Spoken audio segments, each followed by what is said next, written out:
Baik, perkenalkan nama saya Janita Simanjunta, NPM 901010090. Di sini akan menjelaskan mengajarkan puisi di kelas 5 dan mengajarkan cerpen di kelas 6. Dosen pengampunya yaitu Juni Agus Simarmare SPD, MPD. Yang pertama yaitu mengajarkan puisi di kelas 5. Metode yang saya gunakan untuk mengajarkan topik tersebut adalah metode Think, Talk, Write, yang dimana merupakan model pembelajaran komparatif yang dimulai dari alur berpikir atau think, melalui kegiatan membaca, berbicara atau talk, memulai kegiatan diskusi, bertukar pendapat, presentasi dan menulis, atau write, melalui kegiatan menuliskan hasil diskusinya. Media yang saya gunakan untuk mengajarkan topik tersebut adalah media gambar, di mana media gambar juga dapat diartikan sebagai segala sesuatu yang bisa diimplikasikan secara visual dan wujud dua dimensi sebagai pemikiran ataupun curang yang beragam. Pendekatan yang saya gunakan untuk mengajarkan topik tersebut adalah pendekatan kontekstual, yang dimana pendekatan kontekstual itu merupakan konsep belajar yang membantu guru mengkaitkan antara materi yang diajarkan dengan situasi dunia nyata peserta didik dan mendorong peserta didik membuat hubungan antara pengetahuan yang dimiliki dengan penerapan dalam kehidupan mereka sebagai anggota keluarga dan masyarakat. Alasan saya memilih metode media pendekatan yang pertama, metode Think, Talk, Write itu karena mendorong siswa untuk berpikir, berbicara, dan kemudian menuliskan suatu topik tertentu. Dan strategi Think, Talk, Write dimulai dari siswa diajak untuk berpikir atau melalui lembar baca yang diberikan pada siswa. Yang kedua, media gambar dikarenakan media gambar itu bersifat konkret, mengatasi batas waktu dan ruang, mengatasi kekurangan daya mampu panca indera manusia, dan digunakan untuk menjelaskan suatu masalah, dan gambar juga mudah dapat dan murah digunakan baik perorangan maupun kelompok siswa. Di mana pendekatan konseptual itu dikarenakan di dalam hasil pembelajaran diharapkan lebih bermakna bagi peserta didik. Proses pembelajaran yang berlangsung alamiah dalam bentuk kegiatan peserta didik bekerja dan mengalami, bukan mentransfer pengetahuan dari guru dan peserta didik.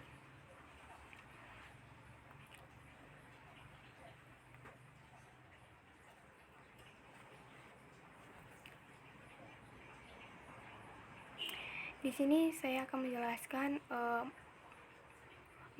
mengajar atau mempraktekkan, yaitu metode Think, Talk, Write, di mana siswa berdiskusi dengan teman sekelompok untuk membahas catatan mereka masing-masing atau write. Kedua, memperkenalkan kelompok membacakan hasil karyanya di depan kelas. Ketiga, siswa berupaya mengapresiasi temannya dalam membacakan puisi di depan kelas dan saling memberikan tanggapan.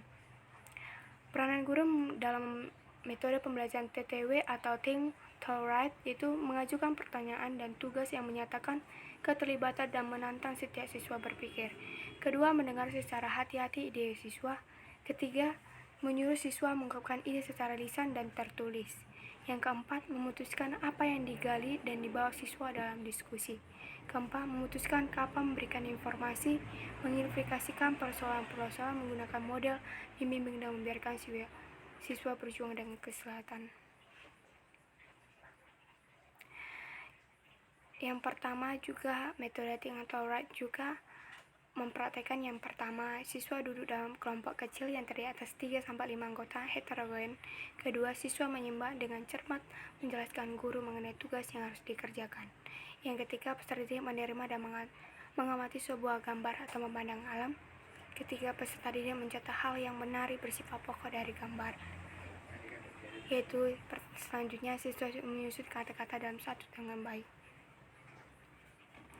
sehingga memonitoring dan menilai partisipasi siswa dalam diskusi dan memutuskan dan bagaimana mendorong setiap siswa untuk berpartisipasi. Di mana mempraktikkan media gambar dalam puisi, yaitu guru menentukan tujuan yang diharapkan dicapai oleh para siswa, dan siswa diperhatikan tujuan dari pembelajaran tersebut agar siswa mengerti tujuan yang akan dilakukan. Kemudian menentukan gambar yang diamati, atau dalam hal ini guru menentukan gambar yang sekiranya cocok untuk belajar menulis puisi, sehingga diusahakan gambar yang diamati adalah gambar yang menarik dan dapat mengunggah minat untuk menulis. Kemudian menentukan cara belajar siswa dalam mengamati gambar atau agar siswa dapat bekerja dengan baik sesuai petunjuk dari guru dan dapat menggerakkan sesuai dengan yang diharapkan. Mengajarkan cerpen di kelas 6, metode yang saya gunakan untuk mengajarkan topik tersebut adalah metode contextual thinking learning. Metode contextual thinking learning merupakan konsep belajar yang membantu guru dalam mengkaitkan antara materi yang dipelajarinya dengan situasi dunia nyata siswa dan mendorong siswa membuat hubungan antara penerapan dalam kehidupan sehari dengan melibatkan 7 komponen pembelajaran efektif. Media yang saya gunakan untuk mengajarkan topik tersebut adalah audiovisual. Audiovisual adalah sebagai media yang memiliki unsur gambar dan unsur suara. Jenis media ini cenderung memiliki kualitas yang lebih baik karena melibatkan dua unsur yang saling melengkapi. Unsur tersebut yakni unsur visual atau melihat dan juga unsur auditif atau mendengar. Pendekatan yang saya gunakan untuk mengajarkan topik tersebut adalah pendekatan kontekstual, di mana pendekatan kontekstual adalah konsep belajar yang membantu guru mengkaitkan antara materi yang diajarkan dengan situasi dunia nyata peserta didik dan mendorong peserta didik membuat hubungan antar pengetahuan yang dimilikinya dengan penerapan dalam kehidupan mereka sebagai anggota keluarga dan masyarakat. Alasan saya memiliki metode media pendekatan. Yang pertama, metode contextual thinking learning itu karena belajar akan lebih bermakna jika anak mengalami apa yang dipelajari, bukan hanya menghafalkan. Kedua, strategi pembelajaran tidak hanya menuntut siswa menghafalkan fakta, konsep, generalisasi, tetapi sebuah strategi yang mendorong siswa untuk mengkonstruksikan pengetahuan di benak mereka sendiri. Ketiga, memperbaiki kebiasaan sehari-hari dalam PMM, yaitu dari siswa dipaksa menerima dan menghafal ke arah strategi pembelajaran yang berpihak dan memperdayakan siswa. Audiovisual. Alasan saya karena satu, objektivitas, yang dimana metode dipilih bukan hanya kesenangan atau kebutuhan guru, melainkan keperluan sistem belajar, karena itu perlu masukan dari siswa. Kedua, program pengajaran, di mana program pengajaran yang akan disampaikan kepada anak didik harus sesuai dengan kurikulum yang berlaku, baik menyangkut isi struktur maupun ke dalamnya. Ketiga, sasaran program, di mana sasaran program ini adalah media yang digunakan harus dilihat kesesuaian dengan tingkat perkembangan yang anak didik, baik dari segi bahasa, simbol-simbol yang digunakan, cara dan kecepatan penyajian maupun untuk penggunaannya. Yang empat, situasi dan kondisi, yakni situasi dan kondisi sekolah atau tempat dan ruangan yang akan dipergunakan, baik ukuran, perlengkapan maupun ventilasinya, situasi serta kondisinya, anak akan mengikuti pelajaran yang baik jumlah atau motivasi dan keakhirannya. Kelima, kualitas teknik, di mana pengecekan ke dalam media sebuah digunakan. Selanjutnya dapat menggunakan media pembelajaran. Hendaknya guru memperhatikan sejumlah prinsip tertentu agar pengguna media dapat mencapai hal yang baik. Pendekatan kontekstual.